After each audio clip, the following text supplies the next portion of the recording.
Good morning, good afternoon, good evening to all of you. Well, it's 9 o'clock in the morning here in Arizona. So I'm Tomás Garza, and I welcome you to A Course in Miracles 365, Awakening to Love.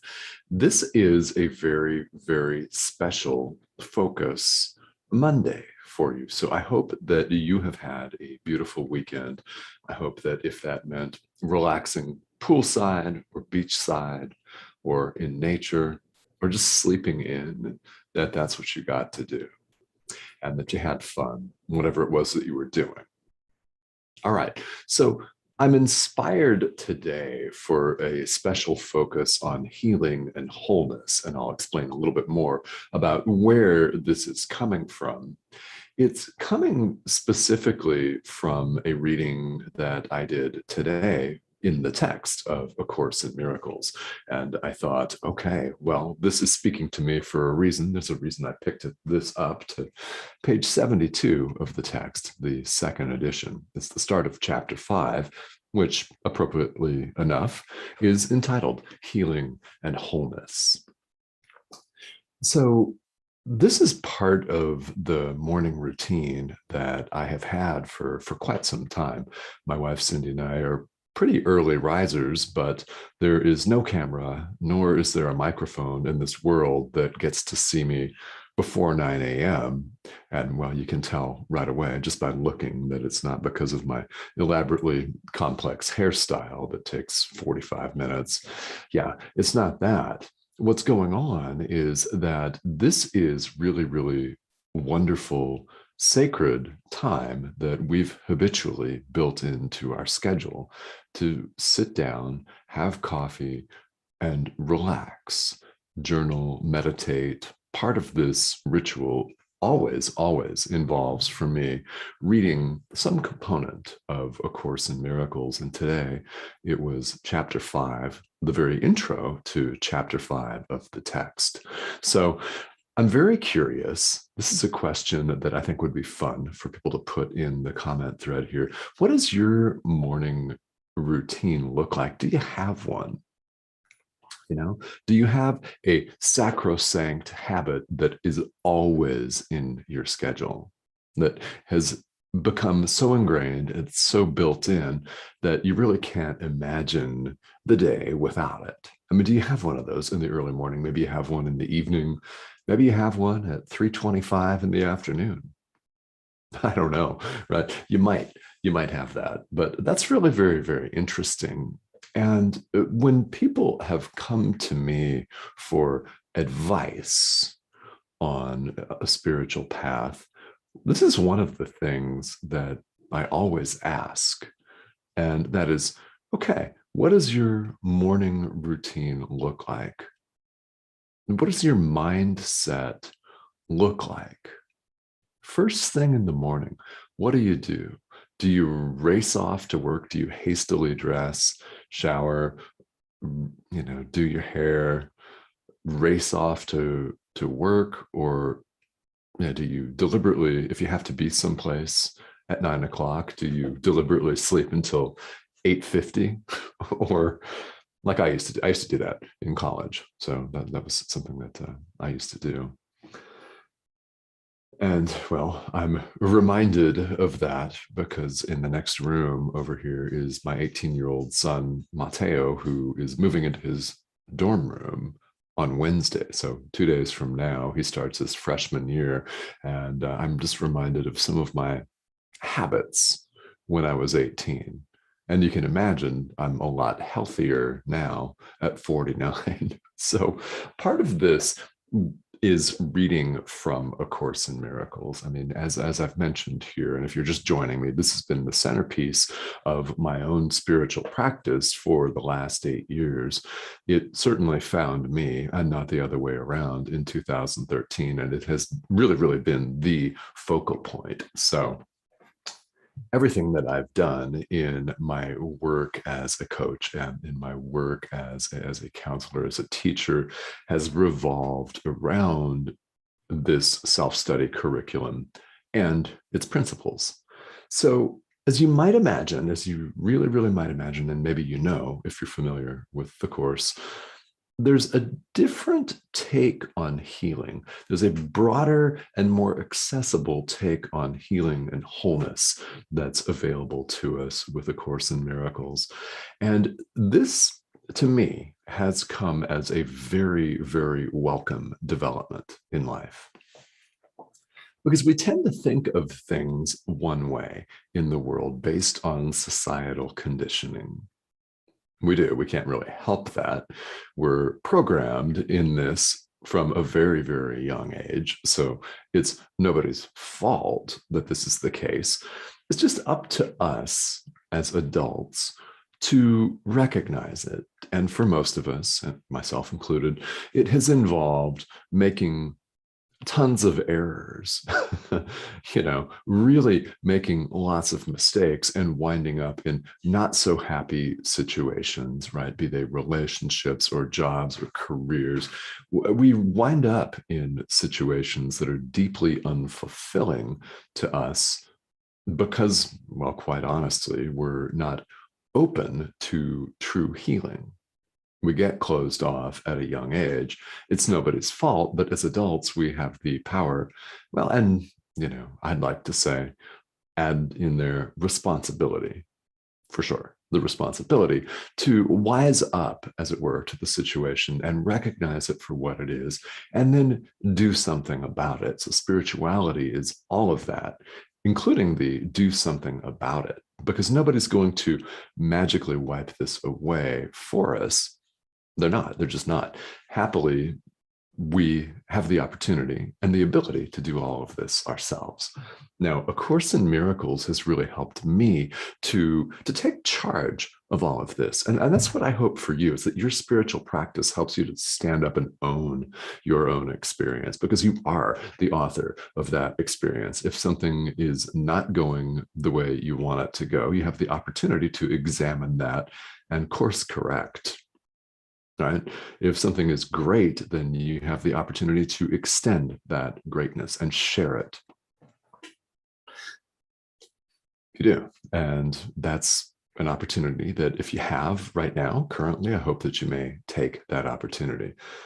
Because according to the principles here in A Course in Miracles, when you give something, you wind up having more of it.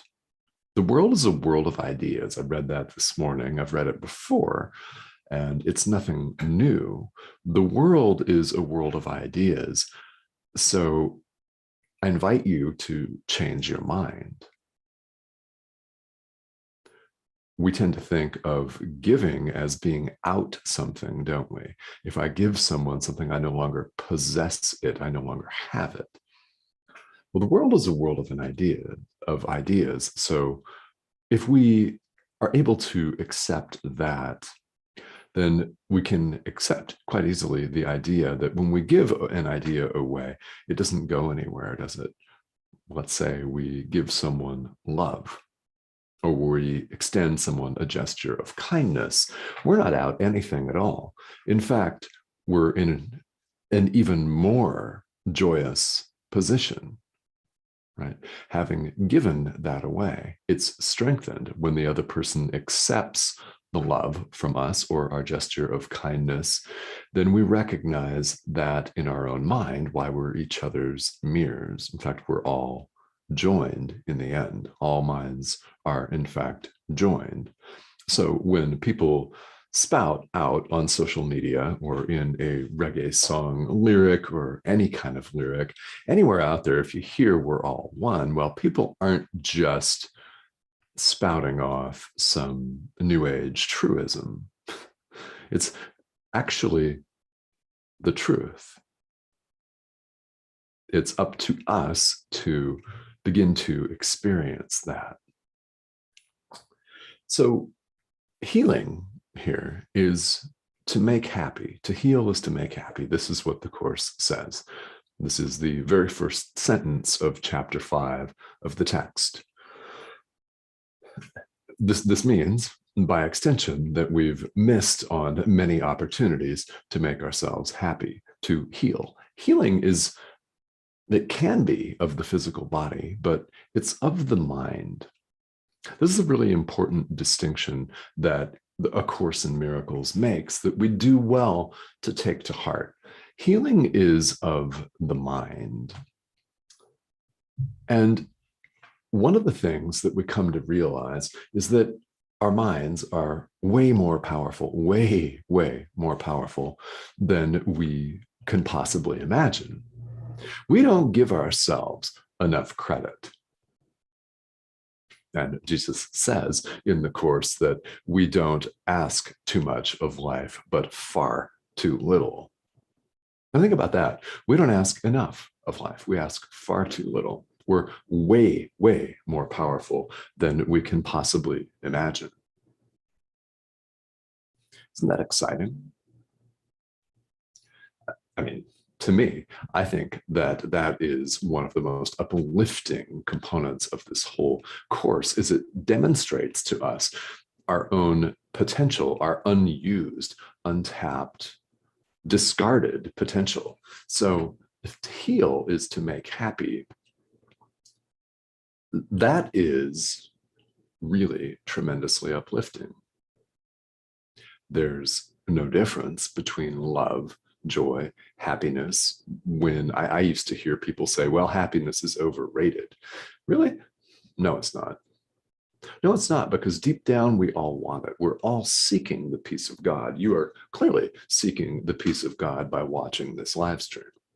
This tells me a lot of things about who you are and the fact that you're paying attention to spirituality, that you're drawn to this, means to me that you're well on your way to ultimately recognizing these ideas as true, no matter what form they may appear, right? No matter who says the idea. Could be me, tomorrow it may be someone else. You might read the same thing online in 25 minutes, right? No matter what the messenger or who the messenger is, or how the message is presented, these ideas are the truth about all of us. And you're well on your way to finding all of that out. So congratulations on that. So healing is of the mind. When we forgive, when we extend kindness, when we are grateful, really, truly grateful, we heal ourselves. And you know what else is really cool? Someone else could help us heal from all the way across the world without our ever knowing about it. It's happening right now, without any of us ever meeting in person or virtually. Healing and healthy, loving thoughts that you have right now benefit all of us. Why? Minds are joined. We are, in fact, one. So any benevolent, beneficent thought that one person has benefits everybody. By extension, it benefits everybody. Why? Love can only be extended. Think about that. Love can only be extended. It's total, it's abstract, it can be extended. Now, these are very beautiful ideas that on the spiritual path, we're ultimately to deeply contemplate and take to heart. That's the point of all of this, is to apply it. So in order to apply it, right, as human beings, we're stubborn learners, all of us. So we need to be convinced of the truth of this. So what I can invite you to do is, if you're following along with me here on the live stream in the workbook for students, take the time to read the commentary each day, and take the time, set it aside if you need to, but take the time to actually do the exercises. They're all relatively short. Take the time to actually do that. Commit to that one day, then commit to it the next day and the day after that, and see what begins to happen. Observe your own experience and see what begins to happen in your life. Do you begin to see yourself as more lighthearted? Do you begin to see yourself as more compassionate, more loving, happier, lighter? Do you feel lighter? And I mean emotionally lighter. Or do you laugh more? Do you find that people are more drawn to you?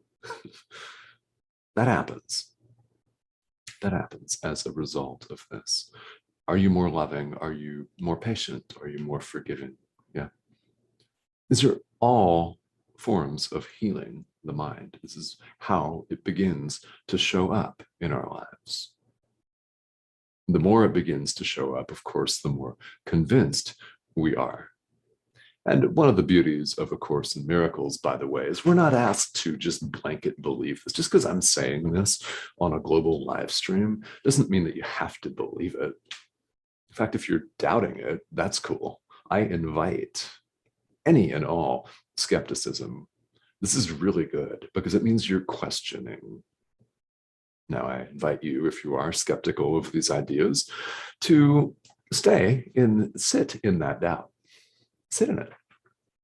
I mean, really, it's your friend. Embrace this doubt and skepticism and apply it. Have the courage to apply it to everything that you now believe. You can doubt a person. We can all doubt somebody who's talking on the internet. Can we not? There's a lot of stuff out there on the internet for us to doubt, for us to pass judgment on. I mean, it doesn't take long. We don't have to scroll for more than 15 or 20 seconds to find all kinds of things that we disagree with in life. Yeah.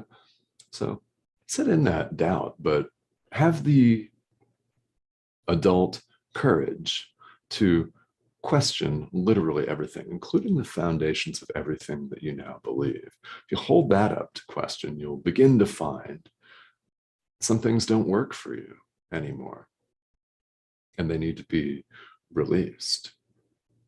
This is part of the journey that each of us is on. And along the way, I can't stress enough that you have help. There are people here as guides. There are guides, human and non-human, that are available to you as you begin to navigate this journey. And many of you are well into it. You're well into it. So I invite you to give some thought to what healing really is. When you heal your mind, if you have a physical ailment that may or may not be impacted by this, it may or may not. I mean, this is not healing as talked about in A Course in Miracles is quite a bit deeper than just healing an ailment, a physical ailment. Again, that may or it may not happen. What happens is you're healing the mind, which then creates a whole new experience. That is where healing belongs. If we've been misperceiving things, it's time to perceive them correctly. The cool thing about this statement of healing, about the way to look at this kind of healing, is it's more available than we imagine. We don't have to be a trained level 3 Reiki master, although you could be, and affect some tremendous change in people's lives. Yeah. But you don't have to be. You don't have to be a medical doctor or an energy healer. You don't have to hold yourself out as that if you don't want to. If you're called to, then do it. Of course, yes, by all means. But each of us can bring about healing. We're all fully capable of doing it. It takes place at the level of the mind. So I invite each of you to examine what no longer works for you, what's no longer serving you, and let it go. Yeah. Well, see it differently. See it differently. All right. So thank you all for joining in here. On Mondays, I do a special focus like this, take an aspect of life or spirituality and talk about it through the lens of A Course in Miracles. Tomorrow, I'll be right back into the workbook for students. And Kamal, hi, how are you? Hello from Pakistan. Yes, thank you for joining us. Yeah, I appreciate that. Yeah, we've got literally people from all over the world that pop into this program. So if you're catching me on the replay, feel free to say hello. Tell us where you're joining us from and let me know if you have any comments or questions, whether it's about today's material, Course in Miracles, or your spiritual practice in general. And I will see you all right back here tomorrow.